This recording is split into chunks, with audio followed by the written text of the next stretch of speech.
I don't even know their master plans. So I'm like a color they just used in their painting. It's all they're doing, this big conductor deal, and that's what they're doing. So is that your motivation? Are you like, I want to see what they're painting? Yeah. That's it. You just want to know what the fucking real thing is. Exactly. And people need to just pull back and just go, what's going on? So what's going on? Some weird stuff. Apparently. I think aliens run it. Really? Oh. Now, are we connected with the aliens? We were made by the aliens. No, Americans, white people, white blood in America. I don't care what color you are. I really think, let me tell you, it don't matter what color you are. Your fate's bound to what happens to this planet. Right.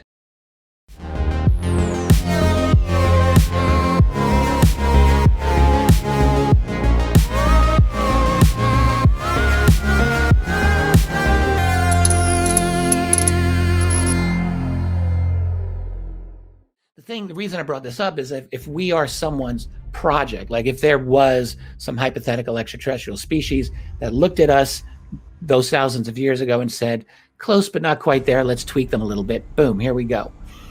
Is that a possibility? If it is, then we might be somebody's project. In the line of what Charles Fort about 100 years ago wrote, he said, I think we're property. Maybe that's true, or maybe we're someone's project. If that is so, all right, someone who decided that we would benefit from a genetic tweak, then what do we have to say about all the beings that people have been interacting with over the years? So let's start looking at that. I began by looking at encounters that people have had with completely human-looking entities.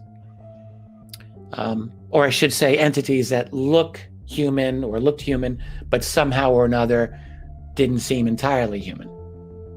So anyone who has studied this area knows that there are many such accounts like this. And they go back for thousands of years. And as a matter of fact, we've got some very, very interesting written accounts that go back at least several centuries. I have included several of those accounts in my book. None of those beings, this is very interesting to say, come across as hostile. Those types of encounters, the beings really come across mostly as standoffish, but they do seem to have had an occasional interest in monitoring the activities of our ancestors and very occasionally interacting with them. But combined with enough of good quality observations of UFO activity in ancient times, my conclusion is that at least one significant group has been here for a very long time. Now, there are many UFO sightings in the past that don't necessarily stack up to being all that much to get excited about, but there are enough of them that actually are quite interesting and quite compelling. So for that reason, I think that that's the conclusion I come to. There's been at least one group that has been here for a long, long time. But is this really true?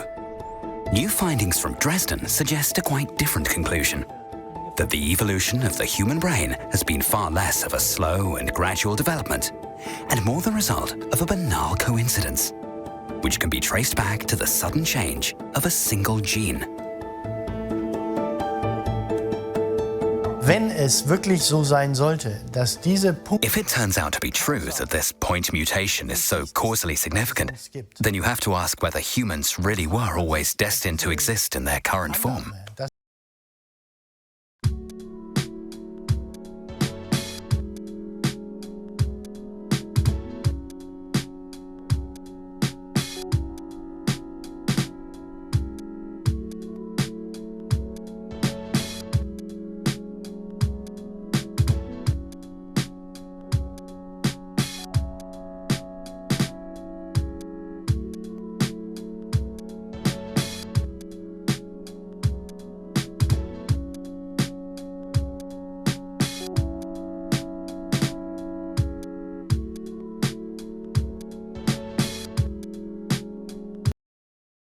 All right, we got a bit of a weird one for you, but the story is so interesting we could not help but bring it to you. Let's go ahead and throw the tear sheet up on the screen. Okay, so this is from the former head of Israel's space program, Chaim Eshed, who says that aliens have been in contact with the U.S. and with Israel.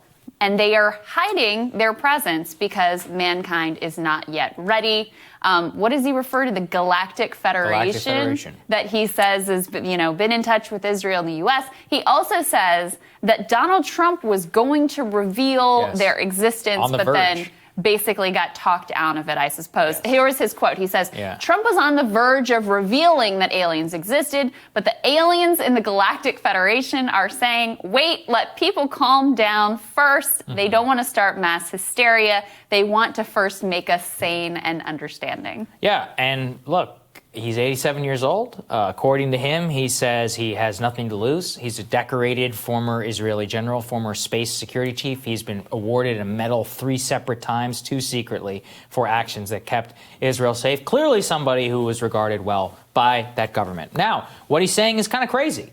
He says that the cooperation there's a secret pact between the U.S. government and the Galactic Federation, that the cooperation includes a secret underground base on Mars where there are American and alien representatives.